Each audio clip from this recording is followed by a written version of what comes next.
우리 계속해서 하나님의 말씀 가운데 은혜가 충만할 수 있기를 주님의 이름으로 축복합니다. 아멘. 자, 우리 옆산을 보면서 한번 웃겠습니다. 옆에 분을 보면서 한번 웃어줍시다. 네. 우리 새해 첫 주입니다. 새해 첫 주만큼은 우리가 웃으면서, 저도 좀 웃으면서 바라봐 주시고 또 좀 웃으면서 하나님의 말씀을 듣고 또 은혜 나눌 수 있기를 간절히 소망합니다. 우리는 요한계시록 2장을 통하여서 이 신돌에 대한 정체를 밝혀가고 있는 중입니다. 자, 우리 하나님께서 말씀하셨습니다. 끝까지 싸워 이기는 자에게는 신돌을 주겠다. 요거 한 구절을 우리가 해석하기 위해서 이 한 절에 대해서 알아보기 위해서 계속해서 말씀을 묵상하는 중입니다. 자, 무엇을 이기는 자라고 얘기했을 때 우리 총 세 가지를 크게 통틀어서 세 가지 정도를 얘기해 보았습니다. 첫 번째는 버가모 지역이 처해져 있는 상황에 대해서 제우스 신전을 가지고 있는 도시였고 또 황제를 신으로 섬겨야 되는 곳이었다.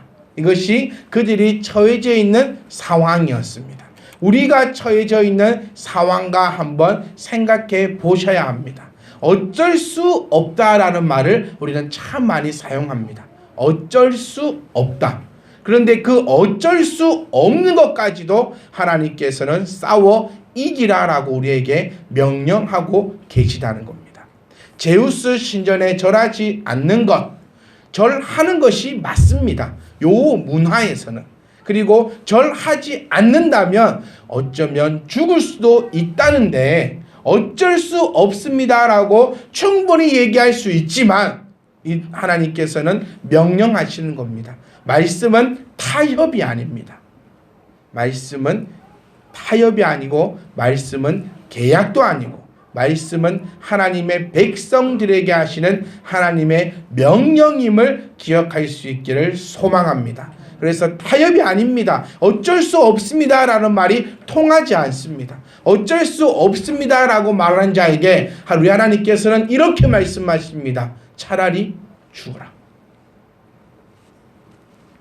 그리고 또 한 이들이 처해져 있는 상황은 또 무엇이었지요? 네? 그렇죠. 니골라 당. 기억하시죠? 니골라 당의 그 잘못된 교리를 통하여서 그들이 그쪽으로 흡수되고 있습니다. 많은 사람들이 특히요 3대 정도 믿었던 그리스도인들이 성당으로 발길을 많이 돌린다고 합니다. 3대 정도의 믿음. 왜 그럴까요? 3대 정도의 믿음을 가지고 있으면 신앙이 내 몸에 배겨 있습니다. 그리고 예수님과 그리스도를 떠나서는 살 수 없을 것 같은 그런 왠지 모르는 그런 마음이 그들 속에 들어가 있습니다. 그런데 교회는 너무 어렵다는 겁니다. 생활하기가 너무 벅차더라는 겁니다. 왜? 그리스도인이 되지 못하였으니까요. 그리스도인이 아닌데 그리스도인처럼 살려고 하니까 교회는 너무 어렵다는 겁니다. 우리 금방도 하나님께서 우리에게 이렇게 말씀하셨습니다. 어쩔 수 없을 바에야 어떻게 해라? 죽어라. 순교해라. 이 얼마나 무서운 얘기입니까? 그런데 성당에 가면 그렇게 가르치지 않습니다. 성당에는 뭐 하는지 우리 다 압니다. 성당에는 제사합니까? 안 합니까? 합니다. 제사합니다. 그리고 음주 가물을 마음껏 즐깁니다. 요것만 놓고 보더라도 우리 그리스도인들, 우리 한국 사람들이 참 가기에 편한 곳입니다. 예수님을 믿는 자들이 3대고 4대고 믿어버리면 온 가족이 믿어버리면 상관이 없지만 가족 중에 나만 믿고 있으면 우리 명절 때마다 얼마나 힘듭니까? 나 혼자 꼭 불효자 되는 것 같고 천하의 몹쓸 놈이 되는 것 같고 또 직장생활 할 때 또 술도 한 잔 못 먹고 음주 가물을 못 즐기게 되면서 이 얼마나 많은 거 피해를 보는 것 같습니까? 그래서 그리스도인들은 이렇게 얘기합니다. 어쩔 수 없이 한잔했습니다. 사회생활 하다 보면 어쩔 수 없이 이렇게 되었습니다. 그래서 3대 정도 믿었던 그리스도인들이 편안하게 믿을 수 있는 성당으로 가고 있다는 데이터가 있습니다. 니골라 당이지요. 이 니골라 당으로 많은 사람들이 편안해서 가버렸습니다. 니골라 당의 가르침이 무엇이었습니까? 우리 아주 큰 것은 한번 구원받은 자는 무조건적으로 구원받으니 너희 마음대로 살고, 또 구원은 영육간의 구원이 아니라 영육간의 부활이 아니라 영혼만 구원받으니 이 쓸데없는 이 육체, 쾌락을 위해서 지어진 이 육신은 쾌락적으로 마음대로 살아나고 가르쳤던 것이 바로 이 니골라입니다. 그러니 예수를 믿고요, 구원도 있는 것 같은데 너무나 즐겁고 향락에 젖어 편안하게 살 수 있으니 그곳으로 갔다는 것입니다.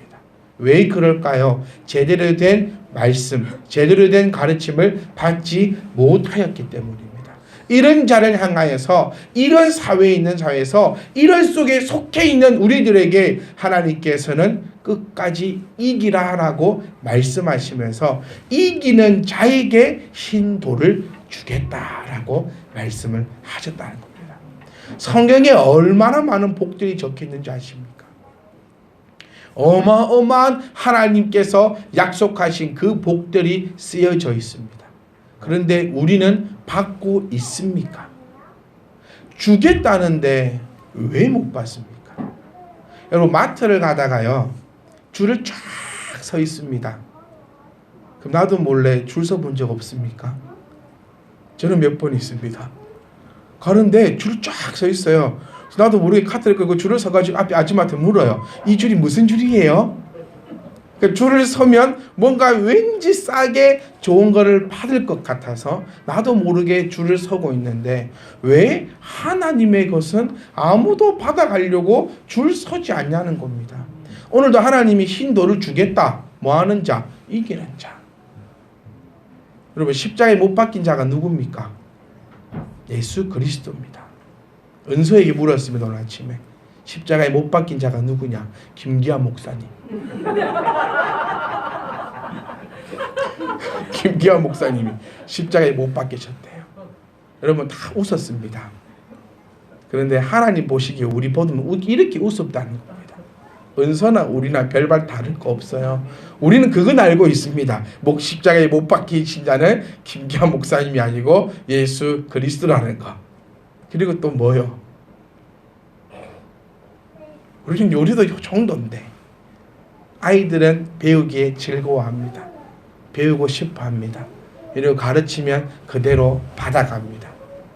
근데 우리는 어떻습니까? 여러분, 오늘도 함께 말씀으로 배울 수 있기를 간절히 소망합니다. 그래서 어디 가서 십자가에 못 박히신 분은 김기아 목사님이다 얘기하지 말고, 어디 가거든 십자가에 못 박히신 분은 예수 그리스도다 라고 가르칠 수 있는 저와 여러분이 될 수 있기를 간절히 소망합니다. 아멘. 우리 이번에 성찬식 할 때요, 우리 1월 1일 날 성찬식 할 때 이 빵을 돌리고 포도주 돌리는데 요쪽의 아이와 요쪽의 아이가 난리가 났습니다. 엄마, 이게 뭐야? 과자야? 까까야? 그리고 포도주를 돌리는데 요쪽에 한 딸아이가 얘기합니다. 엄마, 이건 뭐야? 그러니 그것만 이렇게 대답하시더라고요. 그리스도가 우리를 위해서 흘리신 피야. 정말 그 웃음을 참고 맞은편에 애기 엄마한테 가니까 그 아이는 이렇게 얘기합니다. 엄마, 저건 뭐야? 커피야? 예수님의 피야. 그러니 아이들은 이렇게 대답합니다.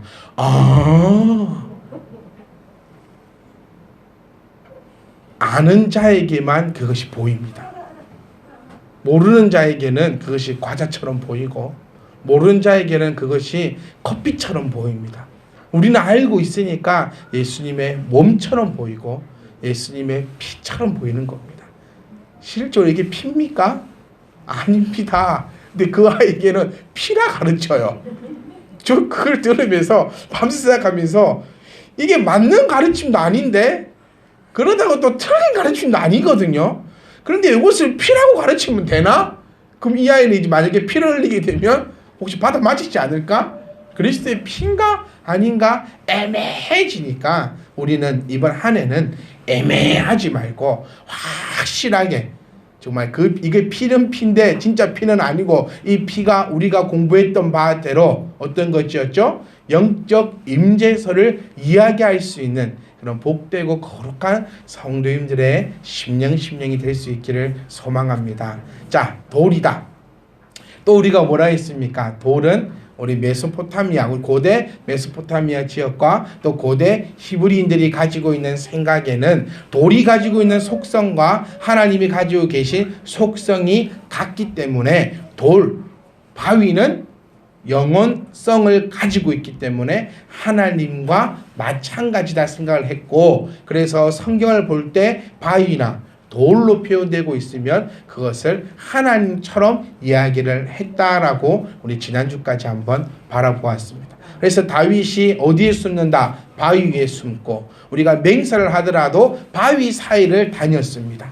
하나님 사이를 다니면서 내가 하는 이 맹세가 거짓이 없음을 증명해 주었다는 것이죠. 자, 또 이 반석, 이제 이 돌이 신약 시대로 넘어오면서 어떻게 표현하냐면 고린도전서 10장 4절 말씀 보시면 모두가 같은 신령한 음료를 뒤따르는 신령한 반석으로부터 마셨으니 그 반석은 곧 그리스도시라라고 바울은 표현해 주고 있습니다. 다시 말하면 예수 그리스도를 반석으로 표현하면서 그리스도의 신성을 우리에게 알려주고 있다는 겁니다.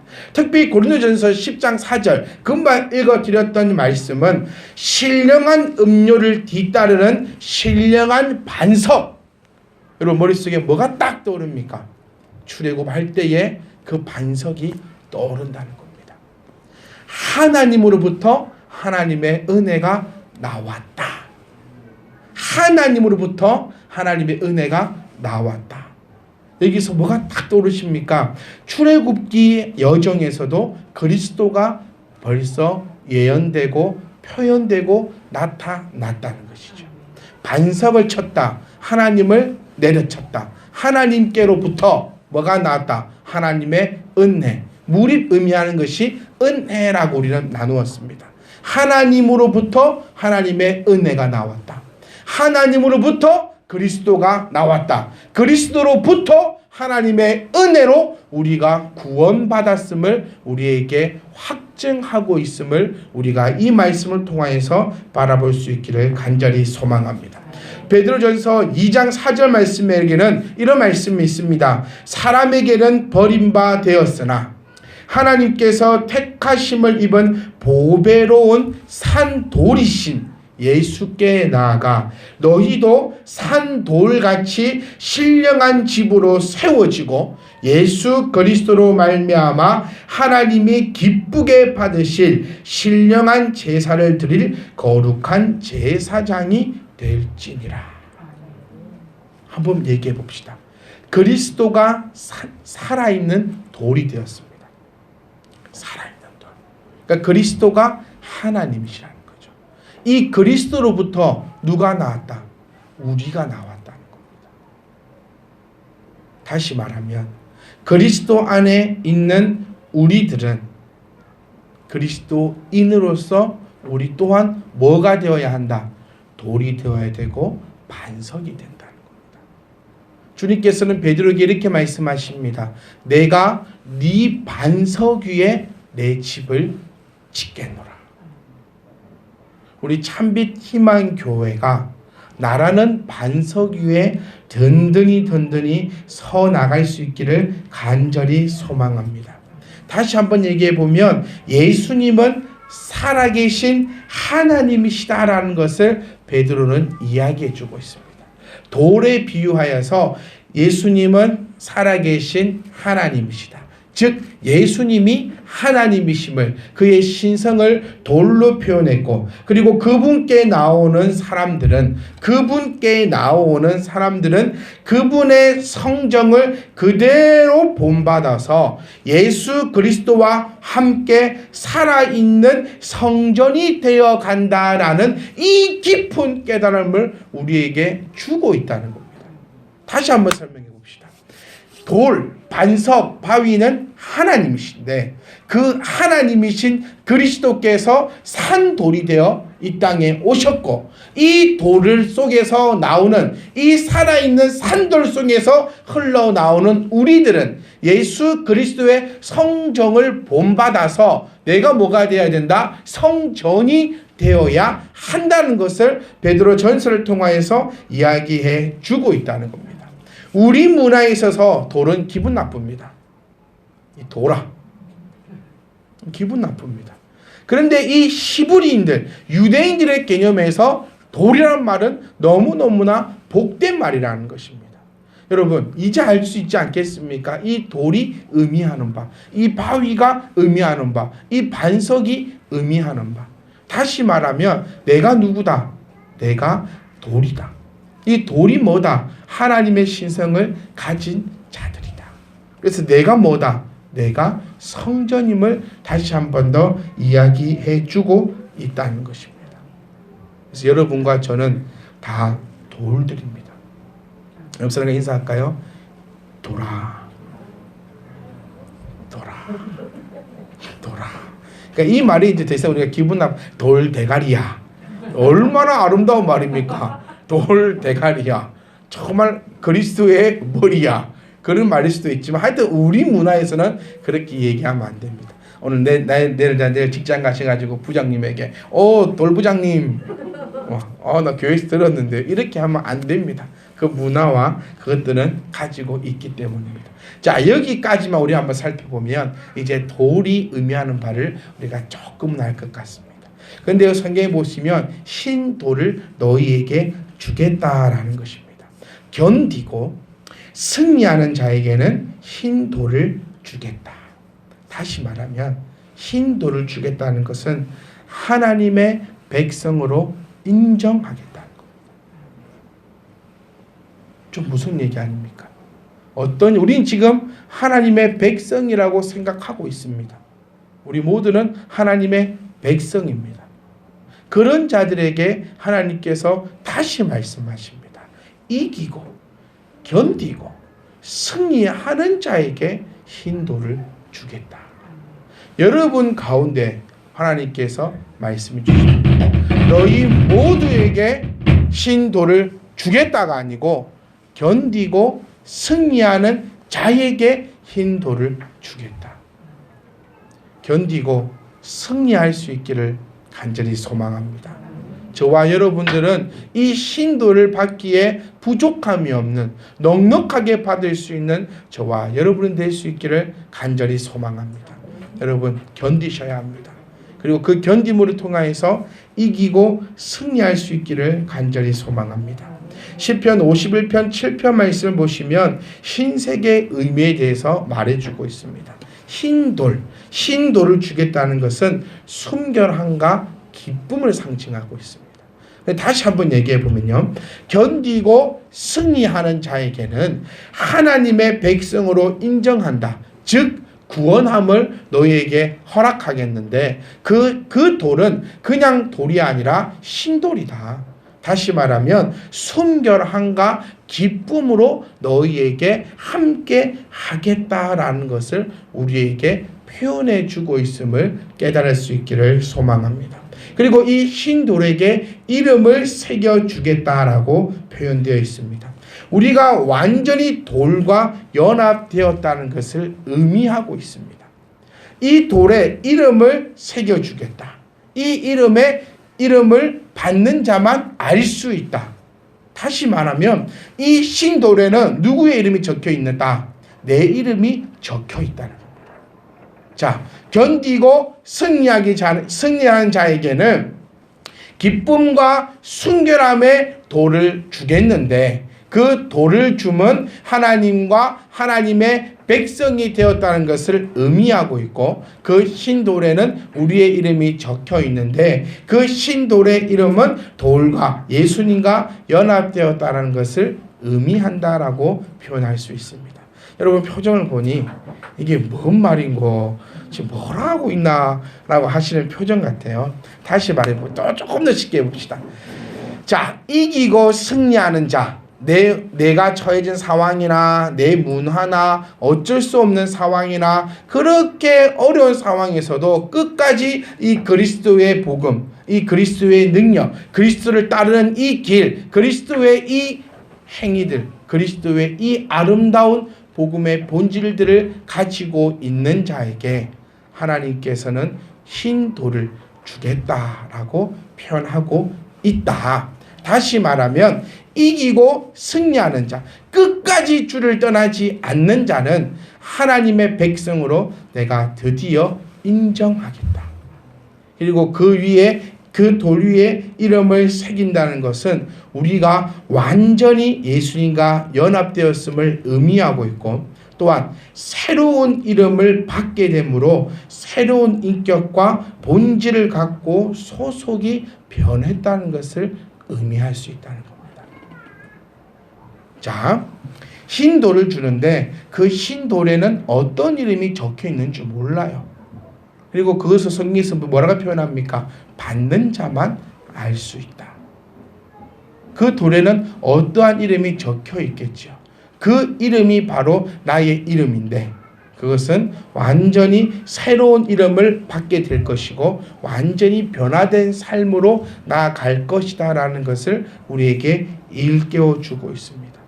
다시 말하면 내가 이기고 승리하며 이 흰 돌을 받을 때야 나의 소속이 바뀌어 버린다는 겁니다.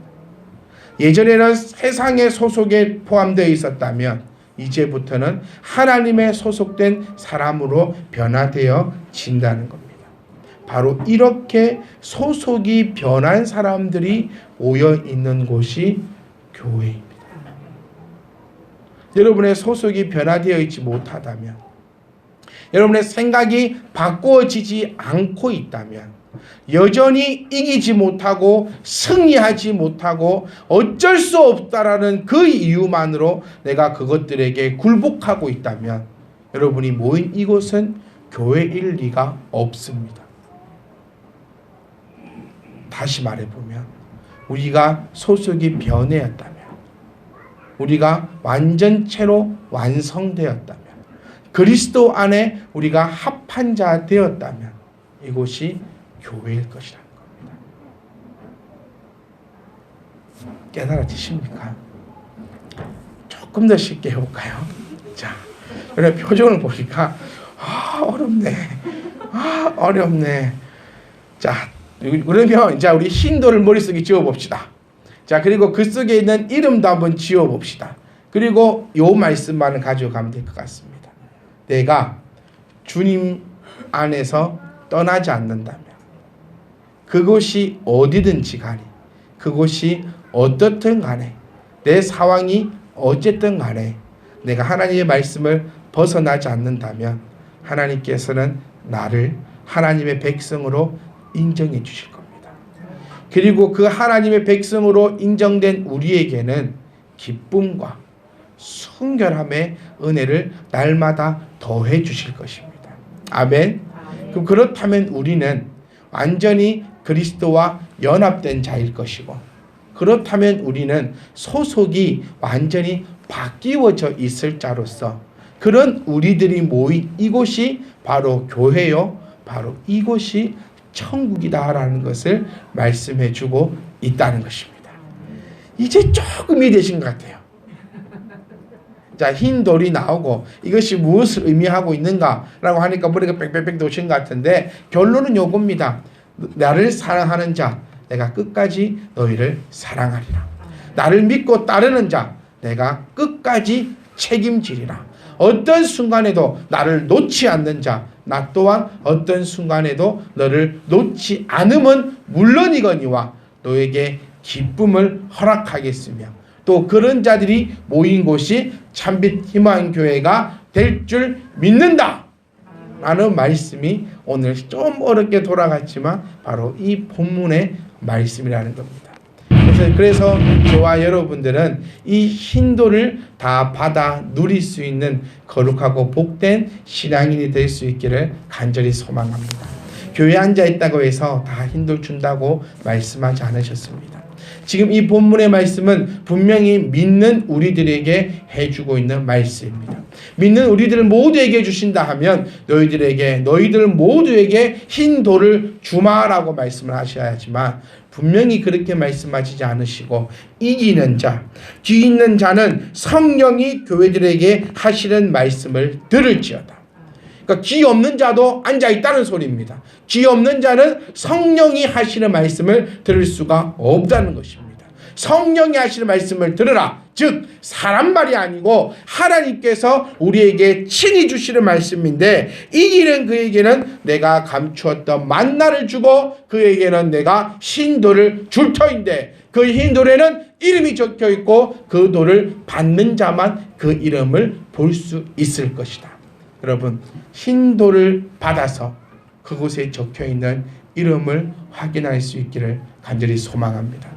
2016년도 한 해는 그리스도와 완전히 연합된 자가 될 수 있기를 간절히 소망합니다. 그리스도와 그냥 근처에 있는 자, 그리스도와 아는 자, 그리스도와 함께 그냥 빼글빼글 도는 자가 아니라 온전히 하나 된 자, 그래서 그에게로부터 나오는 자, 그래서 우리 참배팀만 교회가 영원토록 교회다운 교회, 영원토록 변질되지 않는 교회, 하나님의 말씀으로 든든히 세워져 갈 수 있는 그러한 교회, 그러한 성도가 될 수 있기를 간절히 소망합니다. 여기 저는 선포하고 싶습니다. 저와 여러분의 소속이 변화했다는 것을.